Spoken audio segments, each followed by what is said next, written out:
The dust devils danced across the main street of Sierra City, California, in the scorching summer of 1877. But Penelope Garrett barely noticed them as she stumbled off the stagecoach with 3 months' worth of letters clutched against her chest.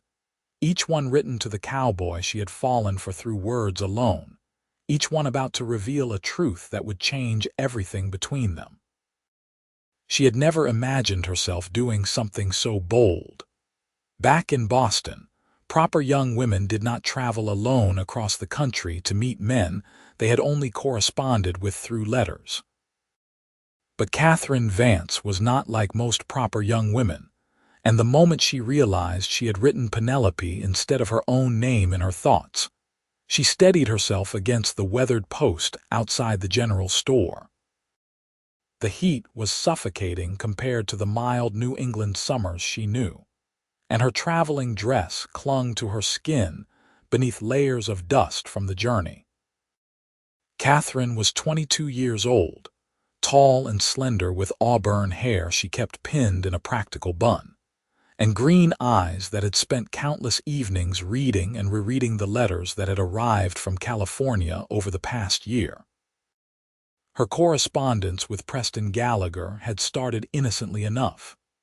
Her father, a shipping merchant, had business dealings with a cattle rancher in California, and Preston worked as the ranch foreman. A misdelivered letter, a polite response, and somehow they had fallen into a pattern of writing that had become the most important part of Catherine's week. Preston's letters had painted pictures of a life so different from her own. He wrote about dawn roundups and the Sierra Nevada mountains turning gold in the sunset. He described the taste of coffee made over a campfire and the sound of cattle lowing under stars so thick they looked like someone had spilled sugar across black velvet. He had a poet's soul wrapped in a cowboy's rough exterior, or at least that was what Catherine had imagined. What he had never mentioned in all those carefully crafted letters was that he had not written a single word himself.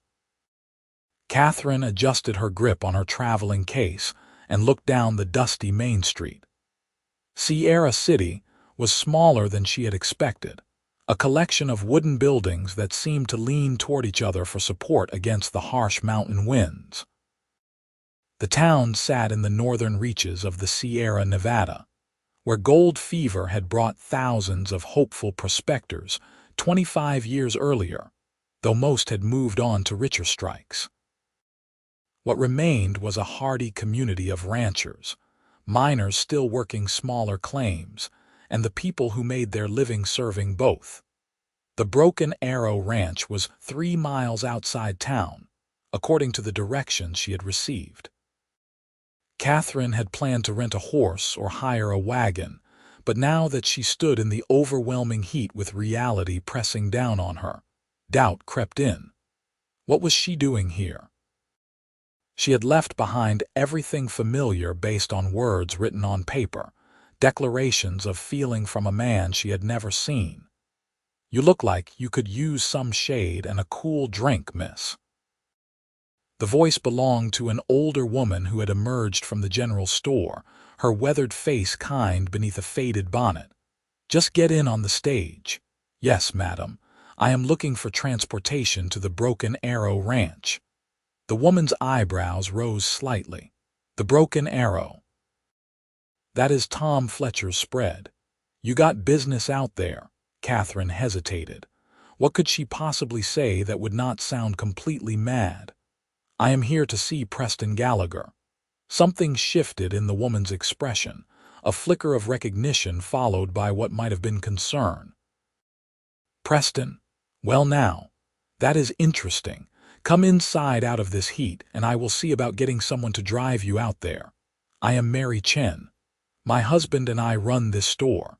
Inside, the general store was blessedly cooler, though it still felt warm by Boston standards. The interior smelled of wood, leather, coffee, and a dozen other scents Catherine could not quite identify. Mary poured her a tin cup of water from a ceramic jug and watched her drink it with the assessing gaze of someone who had learned to read people quickly. "You come all the way from back east?" Mary asked. "Boston." "That is a fair distance. You must have a good reason." Catherine set down the empty cup and met Mary's eyes directly. "I have been corresponding with Preston Gallagher for nearly a year. He invited me to come visit, to see if what we found in our letters might translate to something real." Mary's expression softened. "Letters, Preston and letters." She shook her head slowly, and Catherine felt her stomach tighten. "Miss, I do not mean to speak out of turn, but there is something you should probably know about Preston before you head out there." "What is it? Is he married?" "Engaged?" Catherine's heart hammered. It would explain so much if this whole thing had been some kind of cruel joke.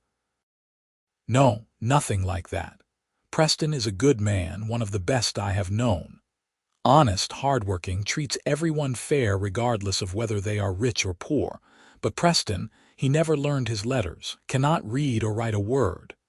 The store seemed to tilt around Catherine. She gripped the counter to steady herself. "That is impossible. I have dozens of his letters, beautiful letters full of descriptions and poetry, and then someone else wrote them for him." Mary's voice was gentle but firm. "I have known Preston since he came to Sierra City 5 years ago. The man can count. He is sharp with numbers and stock, but reading and writing just never happened for him. His mother died when he was young, and his father kept him working instead of sending him to school." Catherine's mind raced through every letter, every carefully crafted sentence she had treasured. Who wrote them then? Could not say for certain, but Preston is close with some of the ranch hands. Jimmy Bowman used to be a schoolteacher before he came west. Could be him. Mary paused. "Look, I know this must be a shock, but maybe talk to Preston before you decide anything. Like I said, he is a good man. This does not change that." But it changed everything, Catherine thought numbly. All those words she had fallen in love with, they were not even his. How much of what she had come to feel was based on a fiction? "You still want me to arrange that ride?" Mary asked. Catherine straightened her spine. She had not come all this way to turn back at the first obstacle. "Yes, please." An hour later, Catherine sat in a wagon driven by Mary's husband, David Chen, a quiet man who seemed content to let the silence stretch between them as they followed a dirt road into the foothills. The landscape was unlike anything Catherine had seen before. Rolling hills covered in golden grass gave way to pine forests, and the mountains rose in the distance like ancient sentinels. It was beautiful in a stark, unforgiving way. The Broken Arrow Ranch sprawled across a valley between two ridges. Catherine could see cattle grazing in the distance, and several buildings clustered near a creek that cut through the property.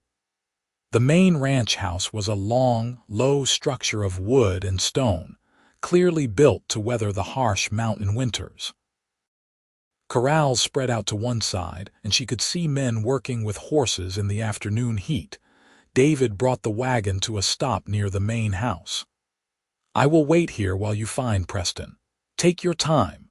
Catherine climbed down, her legs unsteady after the ride. She could see the men at the corrals more clearly now.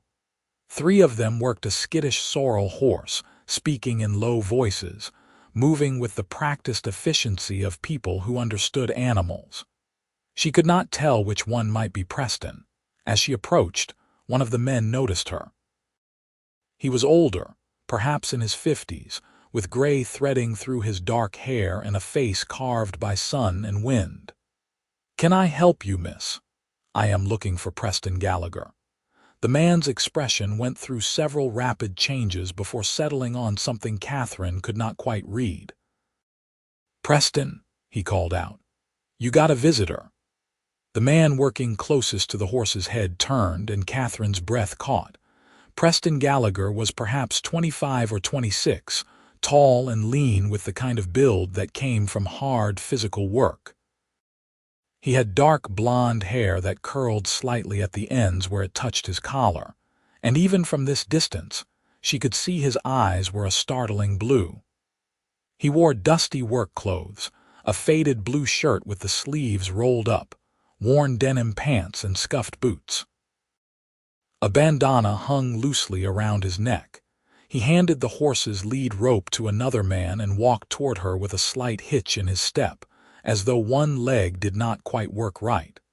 As he got closer, Catherine saw the wariness in his expression, the confusion. "Can I help you, madam?" His voice was deeper than she had imagined, with a slight rasp to it. "Preston Gallagher. That is me. I am Catherine Vance."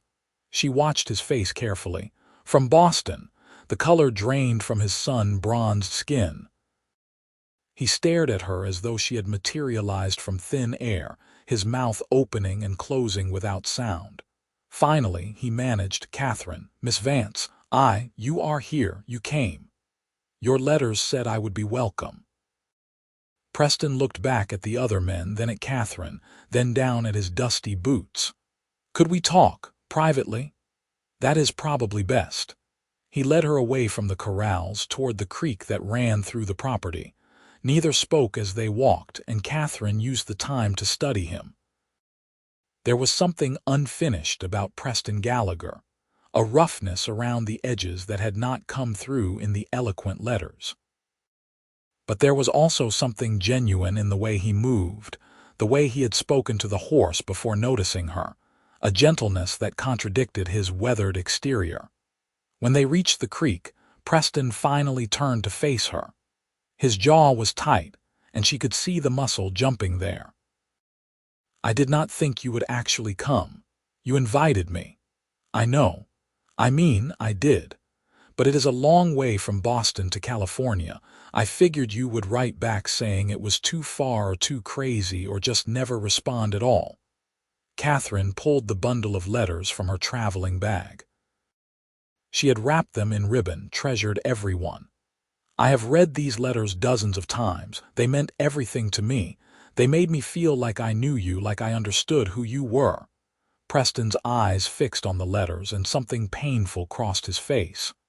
"Miss Vance, Catherine, I need to tell you something, and you are going to be real angry, and you have every right to be.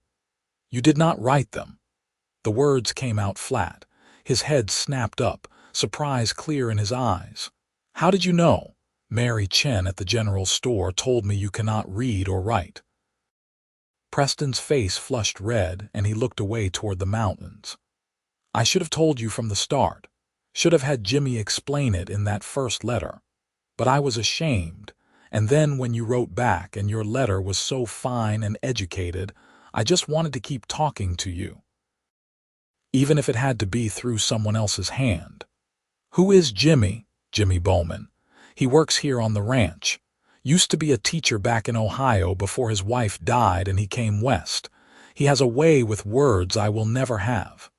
Preston's voice was bitter. "I told him what I wanted to say, and he wrote it down proper. Every letter I would tell him about the ranch, about my thoughts, and he would make it sound like something worth reading." Catherine looked down at the letters in her hands. "So these feelings, these descriptions, were they yours? Or his, mine?" Preston's voice was fierce now. He took a step closer, his blue eyes intense. "Every thought, every feeling, that was all me. Jimmy just put them into words that sounded educated, but I meant everything that got written down. Every word about wanting to know you better, about wishing you could see the mountains at sunset, about thinking of you when the stars came out. That was all me, Catherine. I just could not write it myself." She could hear the pain in his voice, the shame and frustration of a man confronting a limitation he could not overcome. "Why did you never learn?" Preston was quiet for a moment. "My mother died when I was 7. My father worked cattle and he needed help, so that is what I did. We moved around a lot following work, and there was never time for school. By the time I was old enough to realize what I had missed, I figured it was too late. Who wants to sit in a schoolroom with little kids when you are almost grown?" It is never too late to learn. Maybe. But it does not change the fact that I lied to you. Not about my feelings, but about who I was. You fell for words written by a man with education and polish, and I am just a cowboy who knows horses and cattle and not much else. Catherine looked at him, really looked at him. His hands were scarred and calloused, his face marked by sun and hard work. He stood with the unconscious confidence of someone who knew his own strength, but also with a vulnerability in his eyes that the letters had never conveyed. This was not the man she had imagined during all those evenings reading by lamplight in Boston, but there was something raw and honest about him that the letters, for all their beauty, had lacked. "I am angry," she said finally. "I am angry that you were not honest with me from the beginning. I am angry that I traveled 3,000 miles based on words that were not entirely yours." Preston nodded, accepting this. "I understand. I can pay for your ticket back to Boston. It is the least I can do." "I did not say I wanted to go back." His eyes widened. "You did not. You were right about one thing in those letters. You wrote that sometimes you have to take risks to find what really matters. Well, I took a risk coming here. And maybe you took a risk having someone write those letters, even if you did it the wrong way." Catherine paused, choosing her words carefully. "I would like to get to know the real Preston Gallagher, not the one who comes through Jimmy Bowman's vocabulary, but the actual man, if you are willing." Preston looked stunned. "You would stay, even knowing what I did, for a while at least." "I did not come all this way to turn around immediately, but Preston, if we are going to start fresh, it has to be with honesty between us, complete honesty. I can do that." The relief in his voice was palpable. "I promise you, Catherine, no more lies, no more hiding things." "Good.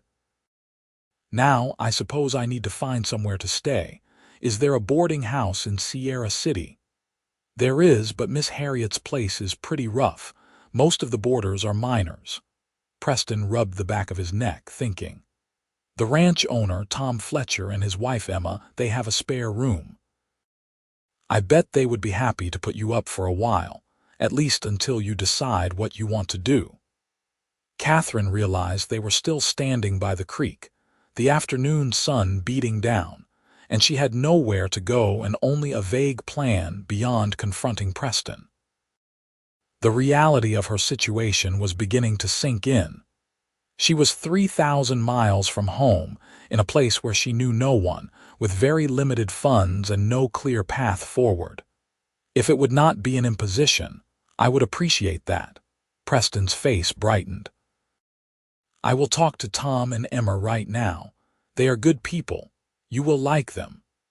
They walked back toward the ranch buildings together, not touching but acutely aware of each other. Catherine noticed the way Preston moved, the slight limp more pronounced now that she was watching for it. "What happened to your leg?" she asked. "Horse threw me about 2 years back, landed wrong and broke it in 2 places. Doc did what he could, but it healed a bit crooked. Does not slow me down much, just aches when a storm is coming. That must have been painful." It was. "But Jimmy wrote you about that." "I remember, because it happened right around when we first started corresponding. I was laid up for weeks with nothing to do but think, and that is when I asked Jimmy to write that first real letter to you. The one where I told you about what my days were like and asked what Boston was like in winter." Catherine did remember that letter. It had been longer than the brief note that had started their correspondence, full of details about ranch life and questions that showed genuine curiosity about her world. She had been charmed by it, by the sense of someone reaching across the vast distance between them to make a connection. The ranch house was larger up close, with a wide porch that wrapped around 2 sides. A woman in her early 40s sat on the porch shelling peas, her dark hair shot through with gray, her face weathered but kind. She looked up as they approached, her eyes moving from Preston to Catherine with open curiosity. Emma, this is Catherine Vance, from Boston. She is the one I have been writing to. Emma's hand stilled and her mouth formed a small O of surprise. Then she smiled, a warm, genuine expression. The letter lady. Preston has told us a bit about you. Welcome to the Broken Arrow. Thank you. I am sorry to arrive unannounced. I should have sent word ahead. Nonsense. Anyone who can get this stubborn cowboy to open up is welcome here. Emma set aside her bowl of peas and stood. Come inside out of this heat. You look like you could use something cool to drink and a place to sit down. Preston hung back. Emma, I was hoping Catherine might be able to stay here at the ranch for a bit. Just until she decides what she wants to do. I would pay for her room and board, of course. Emma waved this away. We have plenty of space and I would be happy for the company. Tom is out checking fences, but I know he will agree. Come on, dear.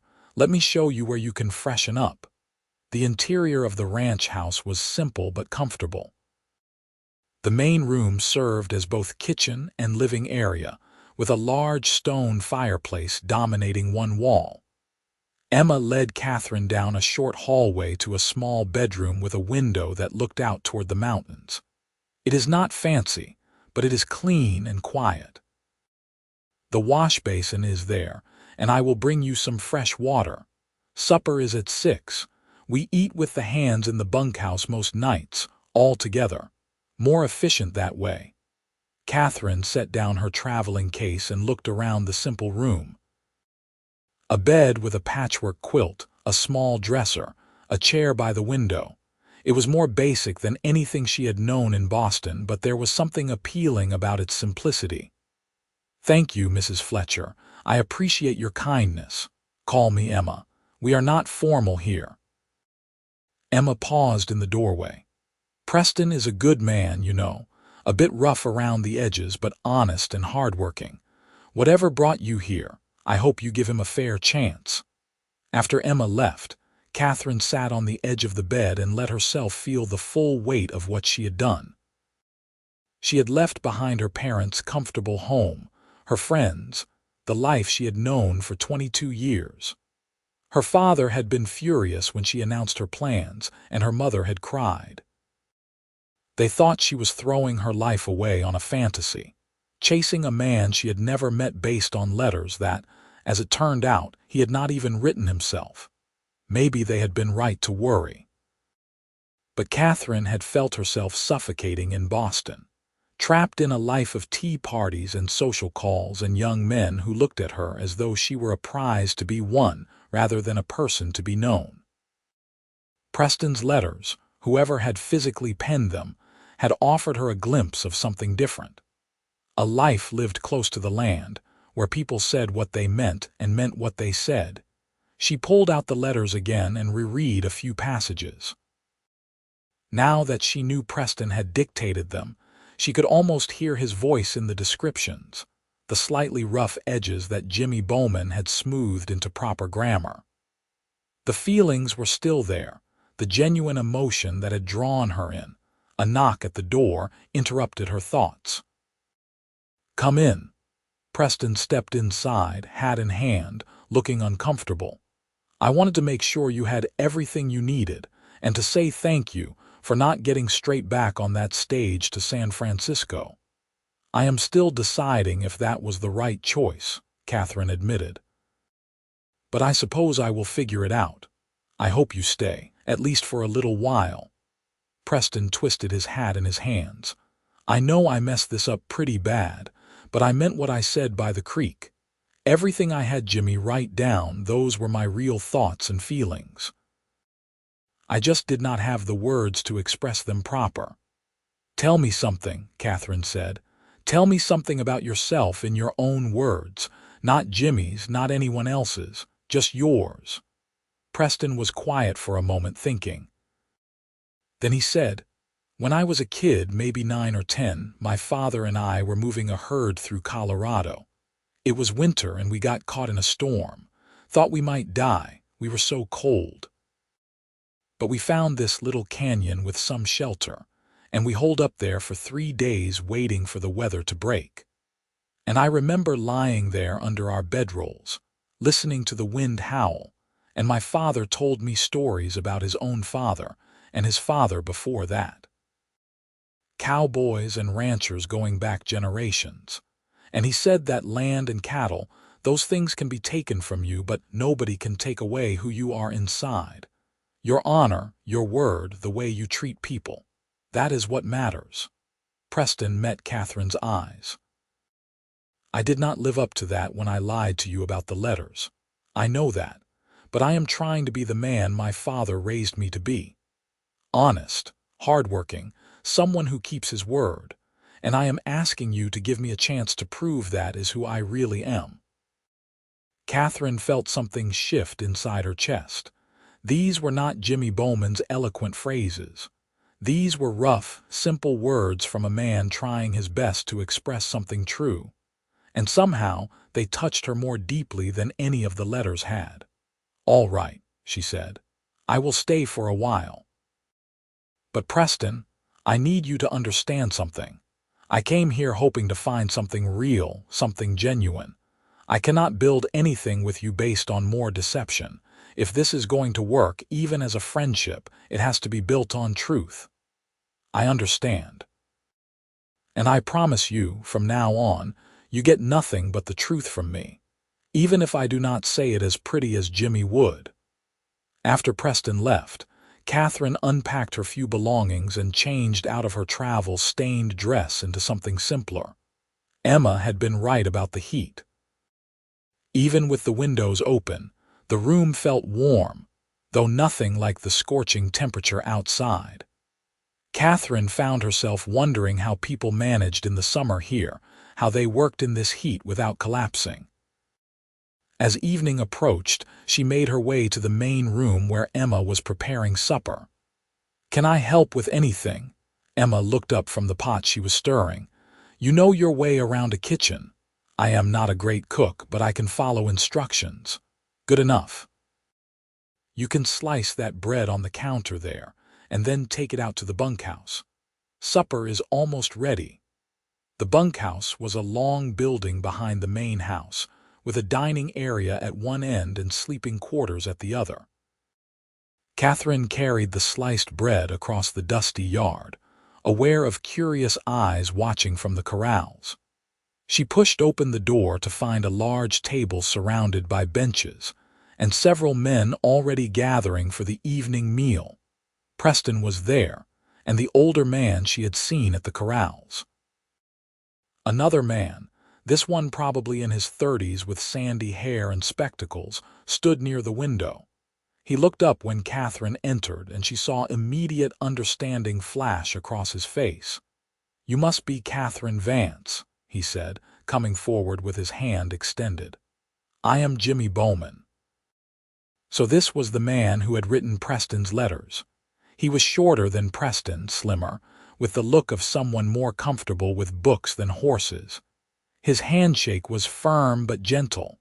"Mr. Bowman, I understand I have you to thank for some lovely letters." Jimmy had the grace to look embarrassed. "I hope Preston explained the situation. I never meant to deceive you, Miss Vance. I was just trying to help a friend," he explained. "And I understand, though I wish I had known the truth from the beginning." "So do I. I told Preston we should be upfront about it, but he was stubborn." Jimmy glanced at Preston, who was pointedly looking elsewhere. "For what it is worth, every sentiment in those letters was genuinely his. I just translated his thoughts into something more formal." The other men filtered in, and Emma arrived with pots of stew and beans. Tom Fletcher turned out to be a big man with a booming laugh and kind eyes who welcomed Catherine warmly. The ranch hands were a mixed group. Young men looking for adventure, older cowboys who had made this their life, a Chinese man named Liu who spoke little English but whose eyes were sharp and intelligent. The meal was simple but filling, and the conversation flowed easily. Catherine found herself relaxing despite the strangeness of the situation. These men treated her with respect, but also a casual friendliness that was different from the stilted formality of Boston society. They asked about her journey, about Boston, about what she thought of California so far. Preston mostly stayed quiet, but Catherine caught him watching her several times, his expression unreadable. After supper, as the men drifted off to various evening tasks, Preston approached her. "Would you like to see the ranch?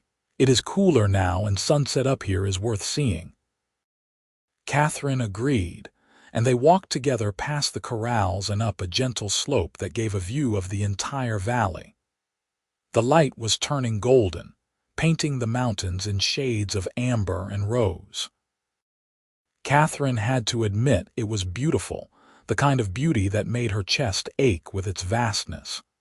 "This is what I tried to describe in those letters," Preston said quietly. "This feeling of being part of something bigger than yourself. In Boston, you have buildings and streets and people everywhere. Here you can see for miles. Makes you realize how small you are, but also how much possibility there is." "It is beautiful," Catherine admitted. "Different from anything I have known." "Do you miss Boston, parts of it?" "My parents, some friends, the bookshops and museums. But I do not miss feeling like my life was already decided for me. Back there, I was expected to marry some suitable young man from a good family, have children, host dinner parties, and never do anything unexpected or interesting." "Is that why you really came here? To escape that?" Catherine considered the question honestly. "Partly, but also because your letters made me feel something I had never felt before, like someone actually saw me, not just the proper young lady I was supposed to be." Even if the words were Jimmy's, the thoughts behind them felt genuine. They were genuine. Preston turned to face her. "Catherine, I know this is all mixed up and confusing, but I want you to know that I never meant to hurt you. I just wanted a chance to know someone like you. Someone smart and educated and interested in the world. I knew a woman like that would never look twice at someone like me, so I guess I tried to be someone I am not." "You do not have to be anyone but yourself, Preston. I did not come here looking for perfection. I came looking for something real." They stood together watching the sun sink toward the mountains, and Catherine felt the first stirrings of something that might have been hope. This was not how she had imagined things would go. But maybe, just maybe, the truth was better than the fantasy. The days that followed fell into a rhythm. Catherine rose early with the household, helped Emma with cooking and cleaning, and slowly adjusted to the demands of ranch life. She learned to manage the wood stove, to pump water from the well, to hang laundry in the fierce sun and bring it in dry within hours. Her hands, soft from a life of leisure, began to roughen and callous. Preston worked from dawn to dusk, but he made time in the evenings to talk with Catherine. Sometimes they sat on the ranch house porch. Other times they walked to the creek or up the hill to watch the sunset. These conversations were nothing like the letters. Preston spoke haltingly sometimes, searching for words, occasionally saying things in ways that were grammatically incorrect, but somehow more honest for their imperfection. He told her about growing up constantly moving, never having a place to call home until he came to the Broken Arrow. He talked about the horses he had known, giving them personalities and quirks as though they were people. He described the satisfaction of a good day's work, of seeing cattle fattened and healthy, of mending a fence that would hold through winter. Catherine talked about Boston, but also about the books she loved, the ideas that fascinated her. She told him about wanting to write, about the journal she had kept since she was 12, filled with observations and stories that no one but her had ever read. "You should keep writing," Preston said one evening as they sat by the creek. "You have a gift for it. I can tell by the letters you sent me. Jimmy used to read them out loud, and I could picture everything you described. The way snow looked in your garden, the smell of the harbor, the sound of church bells on Sunday morning. Maybe I will write about this place, about Sierra City and the ranch. You should. Someone ought to write down what it is really like here before it all changes. More people come every year. Eventually, this whole area will be different. Does that make you sad? Preston thought about it. Some. I like the wildness of it, the feeling that you can still make your own way out here. But I guess things always change. Cannot stop it. Catherine found herself watching Preston as he worked, fascinated by the competence he showed with animals and land. He might not be educated in books, but he had a deep knowledge of practical things.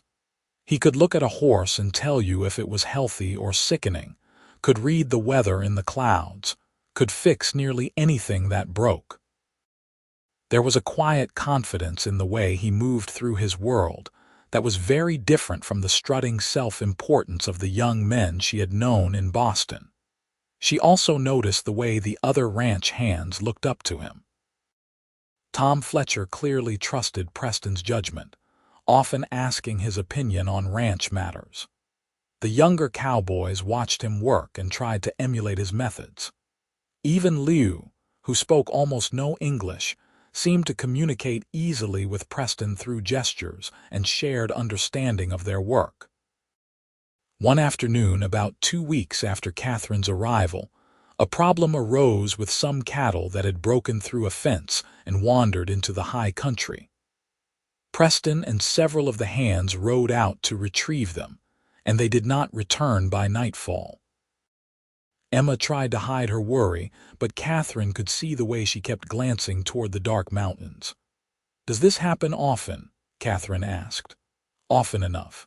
Cattle are stupid creatures and the mountain country is rough. Lots of places a man or horse can get hurt." Emma set down her mending and rubbed her eyes. "Tom is getting too old for this, and Preston still has that bad leg. I worry." They sat up late, keeping a lamp burning in the window. Around midnight they heard horses approaching.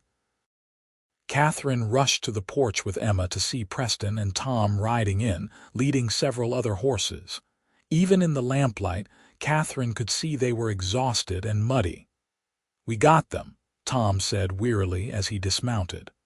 "All accounted for, but it was a close thing." Preston went down a ravine after a stubborn heifer and nearly broke his neck. Catherine's heart lurched. She looked at Preston, who was climbing gingerly off his horse, moving even more stiffly than usual. "I am fine," he said, catching her expression. "Just bruised up a bit." But when he took a step, his bad leg buckled and Catherine moved without thinking, ducking under his arm to support his weight. He was heavy and smelled of horse and sweat and creek water, but she held firm. "Stubborn man," she muttered. "You should be more careful." "Cattle do not wait for you to be careful." But there was something in his voice, a warmth, and when Catherine looked up, their faces were very close. Emma cleared her throat. "Let us get you boys fed and cleaned up. Catherine, help me in the kitchen." But Catherine's heart was racing as she went inside, and she knew it had nothing to do with the worry about the missing cattle. Something had shifted in that moment when she had moved instinctively to help Preston, when he had accepted her support without pride or hesitation. Something was changing between them, slowly but undeniably. The next day, Catherine made a decision. She found Preston mending tack in the barn, moving slowly after the previous night's adventure. "I want you to teach me to ride," she said without preamble. Preston looked up, surprised. "You do not know how. I have ridden in parks with my father, sedately in side saddle, but I want to learn to really ride the way people do out here." A slow smile spread across Preston's face. "You want to ride like a cowboy. If that is what you call it, yes. All right. But it will not be easy, and you will be sore for days after your first real ride." "I do not care." They started that afternoon with a gentle mare named Bess, who had the patience of a saint. Preston showed Catherine how to saddle the horse properly, explaining each piece of tack and its purpose. Then he helped her mount, his hand steadying her waist as she swung her leg over the saddle in a way that would have scandalized every person she knew in Boston. "Feels strange, does it not?" Preston asked. "Riding astride. It feels natural," Catherine said, settling into the saddle. "I never understood why women were expected to perch sideways on a horse like decorative luggage." Preston laughed, a genuine sound of amusement that transformed his usually serious face. "I like the way you see things, Catherine Vance." He led her around the corral at first, teaching her the basics of using her legs and weight to communicate with the horse, how to hold the reins with just enough pressure, how to move with the horse's gait rather than fighting it. Catherine had always been a quick learner, and riding, she discovered, came naturally to her. By the end of the week, she was riding out with Preston to check fences and water sources, seeing more of the ranch and the surrounding country. The landscape captivated her. The golden hills rolled endlessly, dotted with oak trees and outcroppings of granite. Hawks circled overhead, and once they saw a black bear ambling across a distant ridge. "This land gets in your blood," Preston said as they paused at the top of a rise to let the horses rest. "I have been a lot of places, but nowhere feels like this. It is hard country, do not mistake that. The winters can be brutal and drought years are tough, but there is something about it that makes you want to stay, to put down roots and fight for it." "I can understand that," Catherine said. And she was surprised to realize she meant it. Boston, with its culture and sophistication, suddenly seemed cramped and limiting compared to this vast landscape. They had been sitting there in comfortable silence when Preston suddenly said, "Catherine, I need to ask you something. Those letters I sent, the ones Jimmy wrote for me, what was it about them that made you decide to come here? What made you take that risk?" Catherine thought about all those evenings reading by lamplight, the way her heart had lifted every time a letter arrived. "They made me feel understood," she said finally. "You asked questions about what I thought, not just what I did or who I knew. You talked about ideas and feelings, about what mattered to you. Most men I knew in Boston just wanted to impress me with their accomplishments or lecture me about topics they thought I should know. But you, or Jimmy writing for you, actually seemed interested in me as a person." "I was interested. I still am. I want to know everything about you, Catherine. What you think about when you wake up in the morning, what makes you laugh, what scares you, what you dream about." Preston paused. "I know I am not what you expected. I know I disappointed you by not being the man who could write those beautiful letters." "You did not disappoint me," Catherine said softly. "You surprised me. But Preston, the man I have gotten to know these past few weeks, he is more real and more interesting than any words on paper. You do not need to be educated or eloquent. You just need to be yourself." Preston's blue eyes searched her face. "If I am being myself, then I have to tell you something. I am falling in love with you, Catherine. Maybe I started falling that first time Jimmy read me your letter and I heard about this smart, curious woman who thought about things the way I do. But now, seeing you here, watching you take on this hard life without complaining, laughing with Emma, learning to ride like you were born to it, you are remarkable and I am head over heels." Catherine's breath caught. This was not the poetic declaration from the letters. This was rough and honest and all the more powerful for its simplicity. "Preston, you do not have to say anything back," he interrupted. "I know it is fast. I know you are still figuring out how you feel about all this. I just needed you to know where I stand, so there is no confusion." But Catherine shook her head. "You are wrong. I do need to say something, because I am falling in love with you too. Not the man from the letters, but the real you. The man who works until he is exhausted making sure the animals are cared for. The man who treats everyone with respect regardless of their station. The man who was brave enough to risk rejection by bringing me here, even knowing I might hate him when I learned the truth. Preston's face transformed, hope and joy flooding his expression. "You mean that?" "I mean it." He reached across the space between their horses and took her hand. His palm was rough with calluses, warm and strong, and Catherine felt a thrill run through her at the contact.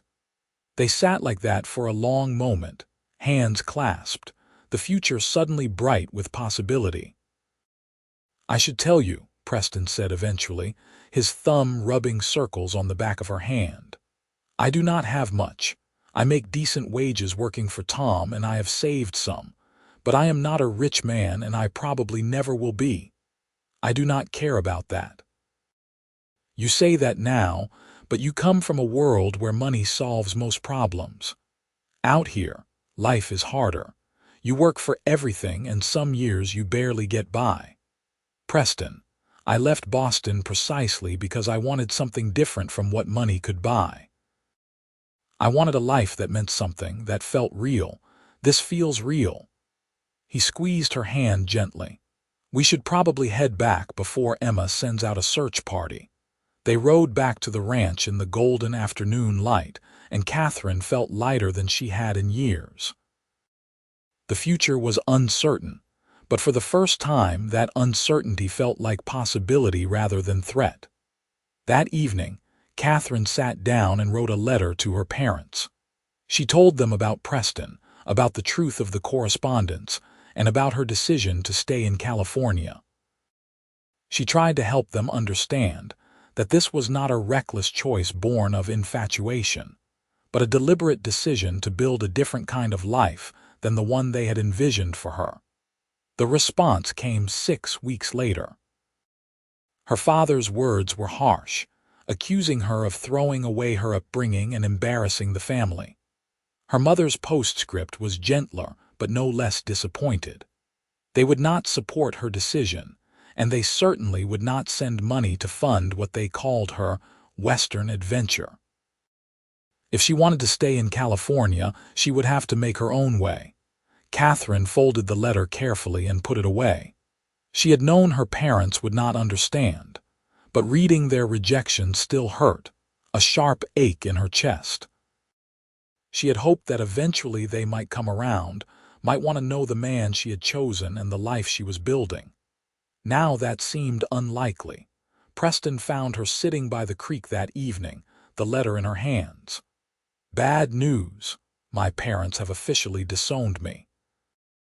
Or as close to it as they can manage while still maintaining propriety. He sat beside her on the bank. "I am sorry, that must hurt. It does. But I made my choice. I just wish they could understand. Maybe someday they will. Sometimes people need time to see that different is not the same as wrong." Preston put his arm around her shoulders, and Catherine leaned into him, grateful for his solid presence. "Tell me something," she said after a while. "If you could learn to read and write now, would you want to?" Preston was quiet for a moment. "I used to be ashamed of it, not knowing my letters. Felt like people looked down on me like I was less than them. But I have built a good life without it. I know my work and I know it well. Still, if I am being honest, yes, I would like to learn. Especially now." "Why especially now?" "Because if I could write, I could send you letters when I am out on the range. I could read the books you talk about and understand what you love about them.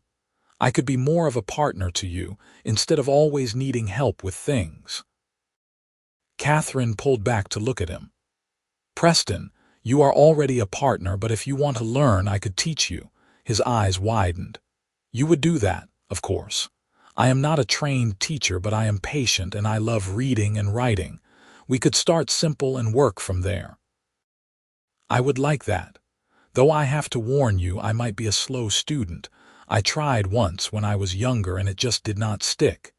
You were probably taught wrong. Everyone learns differently. We will find what works for you." They started the next evening after supper. Catherine had begged some paper and pencils from Emma, and she began with the alphabet, showing Preston how to form each letter. His hands, so skilled with ropes and tools and animals, struggled with the fine motor control needed for writing. The letters came out crooked and uneven, and Catherine could see his frustration mounting.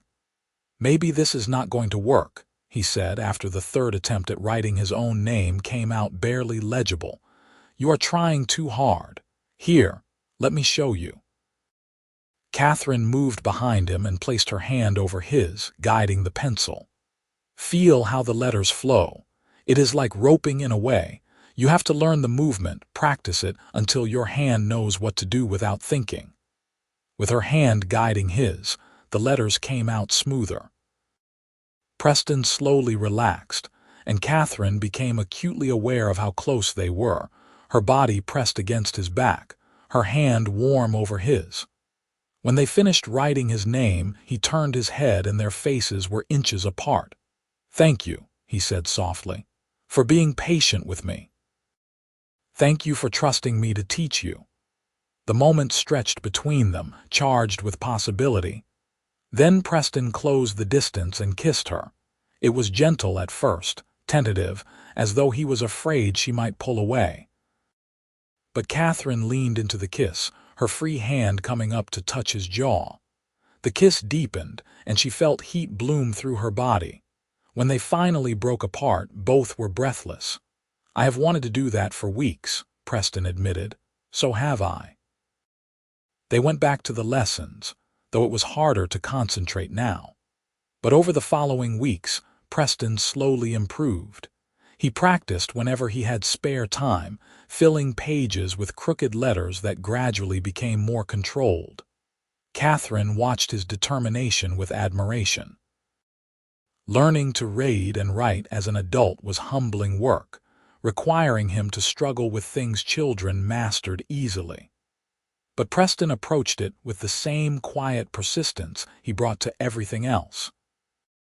One evening, about 3 months after Catherine's arrival, Preston handed her a folded piece of paper. "I wrote something for you. It is not very good, and I am sure there are mistakes, but it is all mine." Catherine unfolded the paper to find a short note in Preston's now familiar, shaky handwriting. "Dear Catherine, I love you. You make every day better. Thank you for teaching me. Thank you for staying. Yours always, Preston." It was simple, almost childish compared to the eloquent letters Jimmy had written. But Catherine felt tears prick her eyes as she read it. This was worth more than all Jimmy's polished prose because these words were entirely Preston's. "It is perfect," she said, then kissed him soundly. As summer turned to fall, the ranch work shifted. The cattle were driven down from the high country and preparations began for winter. Catherine had settled fully into ranch life now. She could ride well enough to help with some of the easier work, and she had taken over most of the cooking from Emma, whose arthritis was worsening with the cooling weather. She also continued her own writing, filling notebook after notebook with observations about life in Sierra City. She wrote about the changing seasons, the characters who populated the town, the rhythms of ranch work. It was different from anything she had written in Boston, more immediate and visceral. She thought it might be good, though she had no idea what she would ever do with it. One cool October morning, Tom Fletcher called Preston, Catherine, and Emma into the ranch house parlor. His expression was serious, and Catherine felt worry knot her stomach. "I wanted to talk to you all together," Tom began. "Emma and I have been running this ranch for 23 years. We built it from nothing, and it has been a good life. But we are getting older, and this work is getting harder. My joints ache. Emma's hands are not what they used to be, and we have been thinking it might be time to make some changes." Preston leaned forward. "What kind of changes?" "We want to sell part of the ranch and make you a partner in what is left. The way I see it, you have been running most of the operation for the past 2 years anyway. You know the land, the cattle, how everything works. It makes sense for you to have ownership stake. And if you and Catherine are planning a future together, you will need some security." Catherine saw Preston's face cycle through surprise, hope, and then worry. Tom, I do not have the kind of money to buy into a partnership. I have savings, but not enough for something like this. I know that.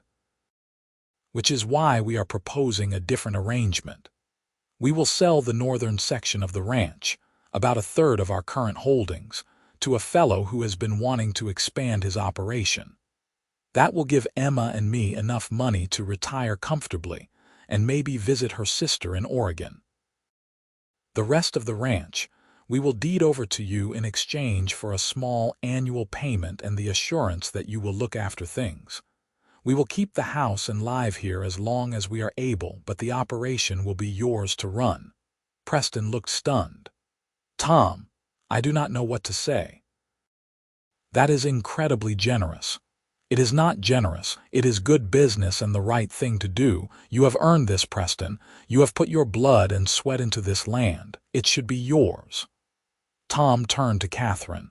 That is, if you are planning to stay. I know you and Preston have been dancing around each other for months now, but I need to know if you are committed to making a life here. Catherine looked at Preston, at his weathered face and hopeful eyes, and felt certainty settle in her chest. I am staying. This is my home now. Tom smiled. Good. Then I suggest you two make it official and get married before winter sets in. You are going to be living under the same roof as ranch partners, and we do not need the gossip that would come from that without a marriage to make it proper. Preston turned to Catherine, and she saw everything in his expression. Love, hope, nervousness. Catherine Vance, I know we have not known each other that long, and I know I am not the man of elegant letters you first imagined, but I love you with everything I am. Will you marry me? It was not a romantic proposal. They were sitting in Tom and Emma's parlor in the middle of a business discussion, and Preston had not even gotten down on one knee. But it was real and honest, and Catherine found she loved it that way. Yes, she said simply. Yes, I will marry you. Emma clapped her hands together. Wonderful. We will have the wedding here at the ranch, small and simple but proper. Maybe in 2 weeks. That gives us time to prepare but gets it done before the weather turns.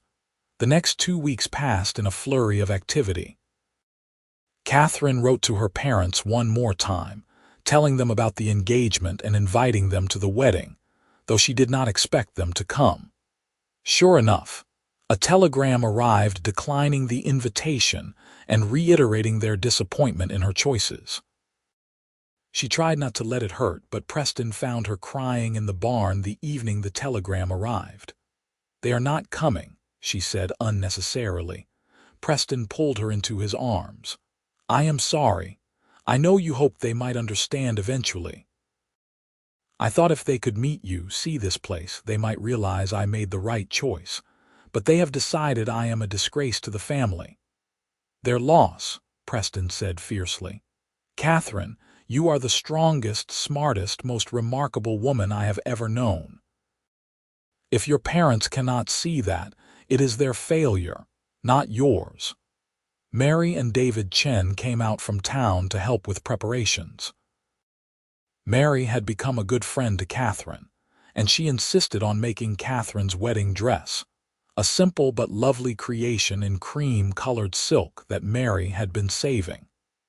The other ranch hands pitched in to clean and decorate the ranch house, clearly delighted at the prospect of a wedding. Jimmy Bowman approached Catherine a few days before the ceremony. I wanted to apologize again for my part in the deception with the letters. I never meant to cause trouble. You did not cause trouble, Jimmy. In a strange way, you brought Preston and me together. Those letters gave me a window into his heart, even if the words were yours. Jimmy smiled. He is a good man, one of the best. I am glad he found you. I am glad, too. And Jimmy, thank you for being his friend, for helping him when he needed it. That matters. The wedding day dawned clear and cool, the sky a brilliant blue that seemed to stretch forever. Catherine dressed in Mary's beautiful gown, and Emma helped arrange her hair. She looked at herself in the small mirror and barely recognized the sun-browned woman staring back. She looked healthy and strong, so different from the pale young woman who had arrived from Boston 6 months ago. The ceremony was held in the ranch house parlor, with everyone who lived on or worked the ranch in attendance, plus several people from town who had become friends. The local minister, a kind man named Reverend Walsh, performed the service.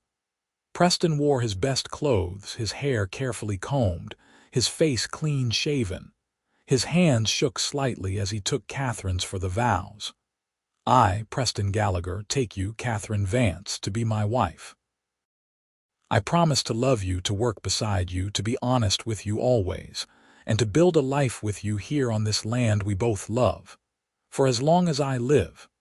Catherine's voice was steady as she replied, I, Catherine Vance, take you, Preston Gallagher, to be my husband. I promise to love you, to stand with you through whatever comes, to be your partner in all things, and to build a home with you, for as long as I live. They exchanged simple gold bands that Preston had bought from the jeweler in town, using most of his savings. Then the minister pronounced them husband and wife, and Preston kissed her to the applause and cheers of everyone gathered. The celebration afterward was joyful and chaotic. Emma and Mary had prepared a feast, and someone produced a fiddle for dancing. Catherine danced with Preston, with Tom, with Jimmy, with all the ranch hands who wanted to wish her well. As the evening wore on and the stars came out, she stood on the porch and looked at the dark shapes of the mountains against the sky. Preston came up behind her and wrapped his arms around her waist. Happy, ridiculously happy. I never imagined my life would turn out like this. Better or worse than you hoped, different, but in the best possible way. She turned in his arms. Thank you for being brave enough to write me those letters, even if you had to have help doing it. Thank you for being brave enough to come all this way on the strength of some words on paper. They were good words. They led me to you. They stood together in the darkness, and Catherine thought about the bundle of letters tucked away in her trunk. Those letters had started everything, had brought her across a continent to find this life. But it was not the eloquent words that had won her heart in the end. It was the man behind them, with his honesty and his quiet strength and his determination to be better. The first winter as a married couple was hard. The snows came early and heavy that year, and there were days when the ranch felt completely cut off from the rest of the world. Catherine learned what it meant to work in brutal cold, to break ice on water troughs, to worry about whether the cattle sheltered in the low country would survive the worst storms. But there were also moments of quiet contentment. Evenings spent by the fire while Preston practiced his reading, slowly working through simple books with Catherine's patient guidance. Mornings waking up beside him, feeling the warmth of his body against hers. Learning the rhythms of living and working together, of being partners in every sense of the word.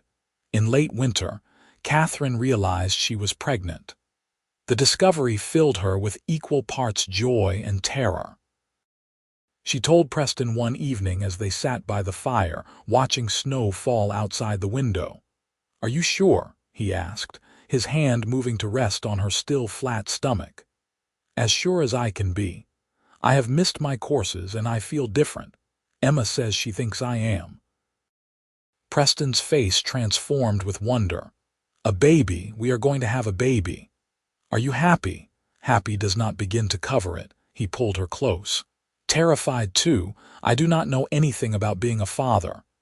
And I do not know anything about being a mother. We will figure it out together." The pregnancy progressed smoothly despite Catherine's worries. She continued working on the ranch as long as she could, though Preston became increasingly protective as her belly grew. Emma fussed over her, making sure she ate enough and rested. The ranch hands treated her with a combination of awe and nervousness, as though she might break at any moment. Catherine continued writing throughout her pregnancy, documenting the experience in her journals. She also helped Preston with the ranch books, teaching him to read well enough that he could manage the accounts with only occasional help. He was proud of his progress, and Catherine was proud of him for persevering through the frustration of learning. As summer approached and Catherine's due date drew near, Preston became increasingly anxious. What if something goes wrong? We are miles from the doctor in town. Women have been having babies for thousands of years, Preston. Emma has helped deliver dozens. We will be fine. But Catherine was more nervous than she let on. Childbirth was dangerous, especially out here with limited medical care. She had heard too many stories of women who had not survived it, of babies lost. She wrote a letter to her parents, telling them about the baby, hoping it might bridge the gap between them. She had not heard from them in months. The labor began on a hot August afternoon. Catherine had been helping Emma with the garden when the first pains hit. Emma took one look at her face and began issuing calm instructions. Preston, when he heard, went pale and looked like he might pass out. "Go boil water and get the things I prepared," Emma told him firmly. "And stay calm. Your wife needs you to be strong right now." The labor was long and painful, lasting through the night and into the next day. Catherine had never felt anything like it, waves of agony that left her exhausted and terrified. But Emma stayed with her throughout, and Preston held her hand, wiping her forehead with cool cloths, murmuring encouragement. Finally, as the sun climbed toward noon, their son was born. He came into the world squalling and healthy, and when Emma placed him in Catherine's arms, she felt a love so fierce it took her breath away. Preston stared at the baby with wonder. "He is perfect. He is absolutely perfect. What should we call him?" Catherine asked. They had discussed names but never settled on anything. Now, looking at their son's tiny face, Preston said, "What about Thomas, after Tom Fletcher? He gave us this life, this chance. Seems fitting." "Thomas Preston Gallagher," Catherine said, testing the name. "I like it." Tom cried when they told him they had named the baby after him. "I am honored," he said, holding the infant carefully. "He is going to grow up strong on this land, just like his father." Catherine's recovery was slow, but she was young and strong. Within a few weeks, she was back to light work, learning to manage the demands of a newborn along with everything else. Preston was besotted with his son, often staying up late rocking Thomas when he fussed, singing old cowboy songs in his rough voice. One evening when Thomas was about 2 months old, Preston came to Catherine with a piece of paper covered in his careful handwriting. "I wrote something. It is not perfect, but I wanted to give it to you." Catherine took the paper and read. "Dear Catherine, when I held your letters to my chest and confessed I cannot read a single word you wrote, I thought I would lose you forever. But you stayed. You taught me to read and write. You gave me a son. You made me better than I ever thought I could be. I love you more than all the words in the world, even the ones I am still learning. Yours always, Preston." Tears streamed down Catherine's face as she read. She thought about that first day in Sierra City when Preston had admitted the truth about the letters. She thought about how angry and hurt she had been, how close she had come to leaving. And she thought about everything that had happened since, all the moments that had led them to this place. "I love you too," she said, holding the letter to her chest. "This means more to me than any of those original letters, because these words are entirely yours." The years passed, each one bringing new challenges and joys. Thomas grew into a bright, curious child who loved the ranch and the animals. Catherine gave birth to 2 more children, a daughter they named Emma, and another son they named David. The ranch prospered under Preston's management, and he gained a reputation as one of the best ranchers in the region. Catherine never stopped writing. She compiled her journals and observations into a manuscript about life in the California mountains, the struggles and triumphs of building a life in wild country. With Preston's encouragement, she sent it to publishers back east. After several rejections, a small Boston press agreed to publish it. The book did not make them rich, but it was well reviewed, and Catherine felt the satisfaction of seeing her words in print. Tom and Emma lived to see all 3 grandchildren born as they thought of them. They passed within months of each other when Thomas was 8, both having lived full lives. Catherine and Preston missed them terribly, but they honored the legacy Tom and Emma had left by continuing to build on what they had started. Preston became fully literate over the years, his reading slow but steady. He particularly loved the adventure novels Catherine brought home from town, spending winter evenings reading to the children. Catherine would watch him, his weathered face animated as he brought stories to life, and marvel at how far he had come from the man who could not write his own name. On their 10th wedding anniversary, Preston took Catherine up to the hill where he had first told her he loved her. The children were with Mary Chen in town for the day, giving them rare time alone together. "I was thinking," Preston said as they sat watching the sun paint the mountains gold, "about those letters that started all this. Do you ever wish things had been different? That I had been the educated man you thought you were writing to?" Catherine thought about it seriously. "No. If you had been that man, we might never have found what we have. You would not have needed to learn and grow. I would not have had to figure out who I really was beyond what Boston expected of me. We built this together, Preston. The struggles made it stronger. I kept them, you know. All your letters. I kept yours too, the ones Jimmy wrote and the ones you wrote later yourself." Preston pulled something from his jacket pocket. It was a letter, carefully folded, the paper now yellowed with age. "This is the very first letter you sent me, the one that started everything. Jimmy read it to me so many times I have it memorized, even though I could not read it myself back then. Want to hear it? You remember it after all this time. Every word." Preston did not even glance at the letter as he recited, "Dear Mr. Gallagher, thank you for your recent letter. I found your descriptions of ranch life fascinating. We have so little exposure to such things here in Boston. I would be interested to hear more about your work and your thoughts on living in California. The West seems like a different world entirely. Sincerely, Catherine Vance." It was very formal, Catherine said with a laugh. It was perfect. It was careful and polite, but there was something underneath. A curiosity, a willingness to look beyond your world to mine. I knew from that letter that you were someone special. I thought the same about you, from what I believed was your first real letter to me. The one where you described dawn roundups and coffee over campfires. It made me want to see what you saw, to experience what you experienced. And now you have. Was it worth it? Catherine looked at the ranch spread below them, the place they had built together.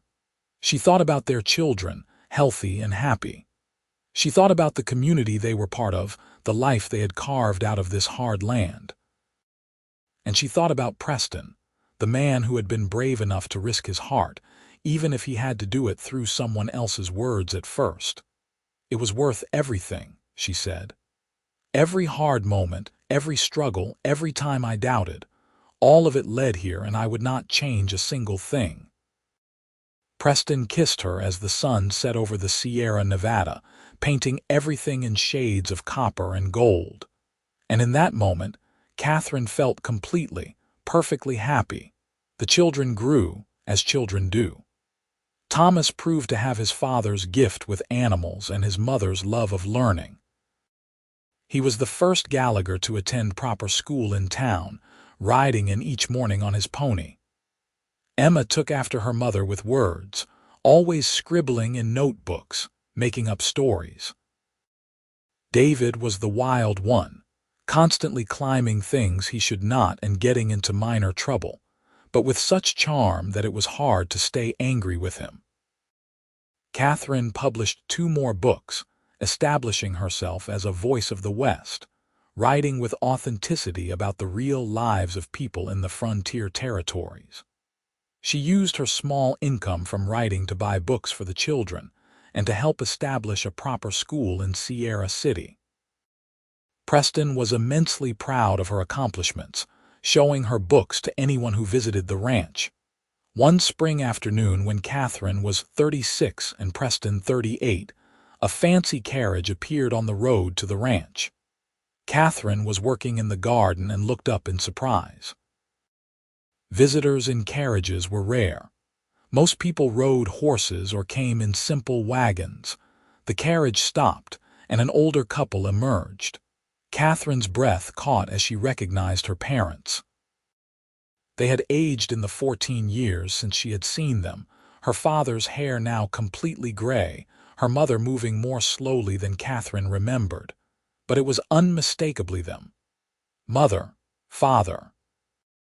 She stood, brushing dirt from her hands, suddenly very aware of her simple work dress and sun-browned skin. Her mother looked at her for a long moment, tears forming in her eyes. Catherine, oh, my dear girl. And then her mother was embracing her, and Catherine found herself crying too, all the years of separation and hurt flowing out. "Why are you here?" Catherine finally asked when they separated. Her father looked uncomfortable but determined. "We read your books, all 3 of them. And we realized we had been terribly wrong. About everything. About you, about your choices, about what kind of life would make you happy. We should have come years ago," her mother added. "We should have supported you. We were stubborn and foolish, and we missed so much. We missed seeing you become this remarkable woman. We missed meeting our grandchildren." Catherine could hardly believe what she was hearing. "You want to meet them, if you will let us. We understand if you cannot forgive us. We said terrible things. But we hope you might give us a chance to know you again, to be part of your life." Preston had emerged from the barn, alerted by the unusual activity. Catherine beckoned him over. "Mother, father, this is my husband, Preston Gallagher.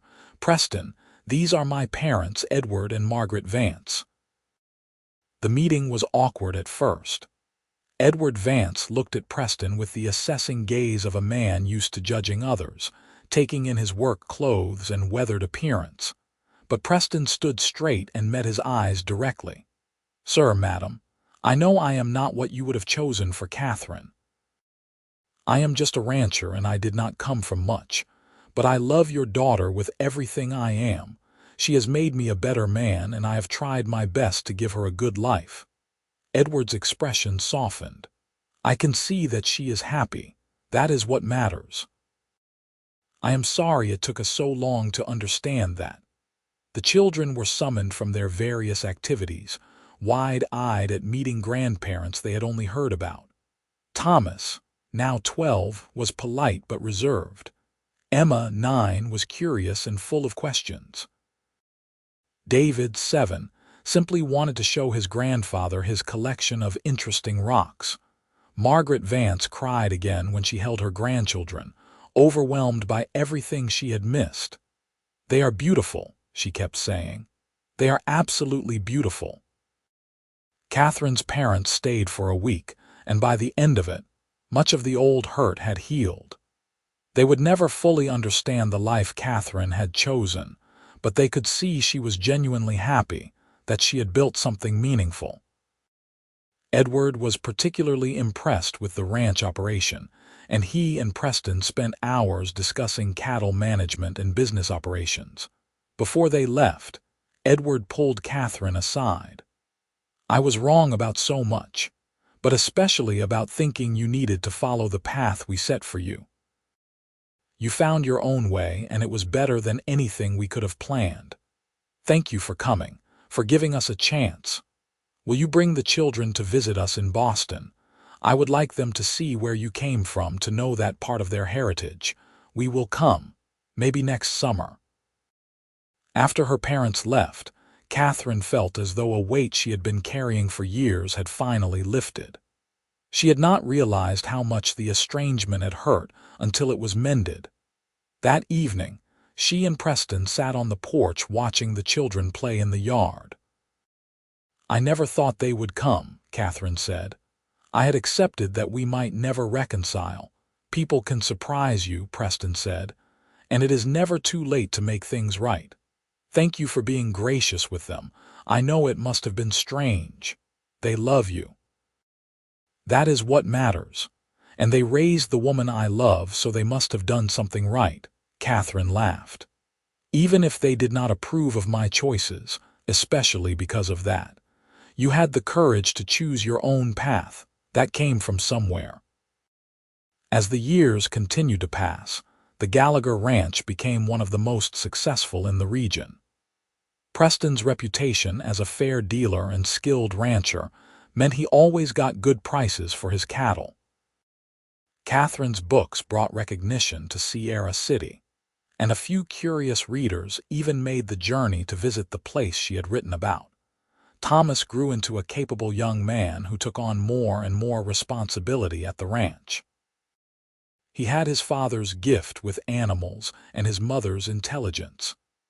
At 20, he married the daughter of a neighboring rancher, a bright young woman named Sarah, and they built a house on the far side of the property.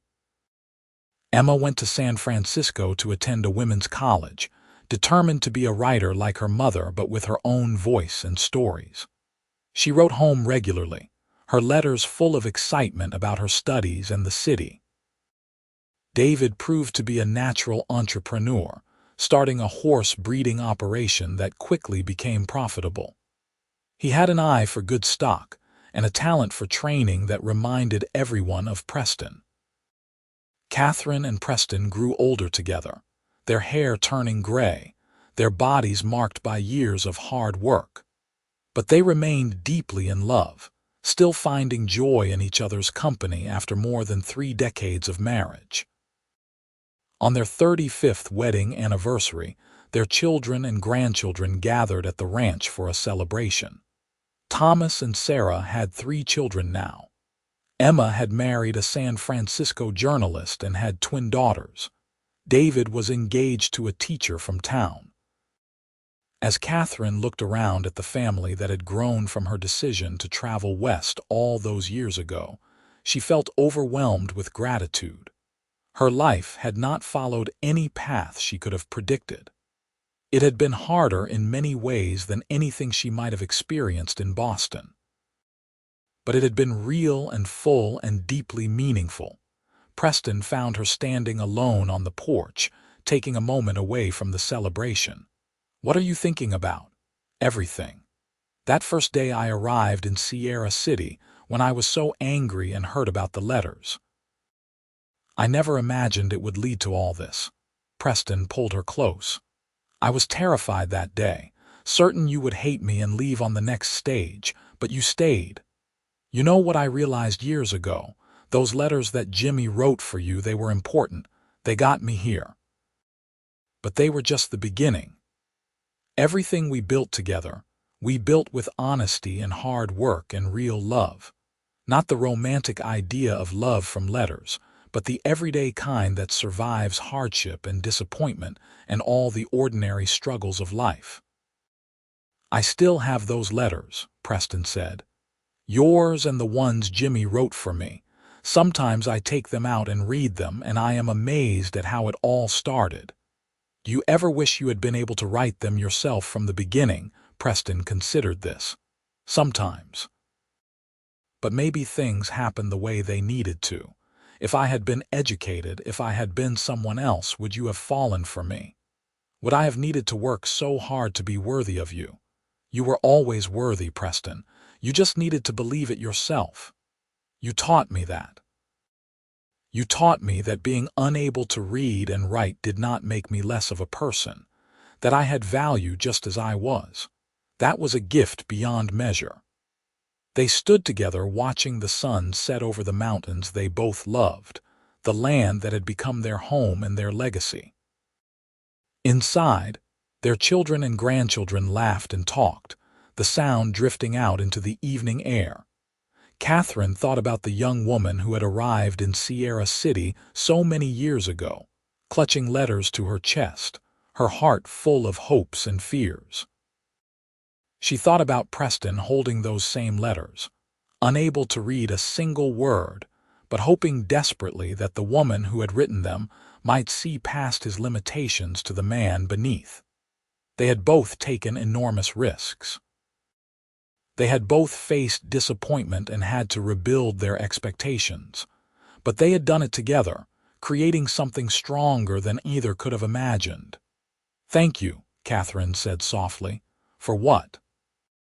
"For being brave enough to write me those letters, even though you could not write them yourself. For bringing me here. For being honest with me, even when it was hard. For building this life with me." Preston kissed her forehead gently. "Thank you for seeing past the lies to the truth underneath. For staying when you could have left. For teaching me that it is never too late to learn and grow. For loving me exactly as I am." As darkness fell and the first stars appeared above the Sierra Nevada, Catherine and Preston Gallagher went back inside to their family, their home, their life. The journey that had started with carefully crafted letters had led them to something far better than words could ever express. They had found not just love, but partnership, not just romance, but deep and abiding friendship, not just a marriage, but a true union of two souls who had helped each other become more than they ever could have been alone. The letters that had started everything were safely tucked away in a wooden box in their bedroom, a reminder of where they had begun. But the real story was not in those pages. It was in every fence they had mended together, every child they had raised, every hardship they had faced side by side, every quiet moment of contentment they had shared.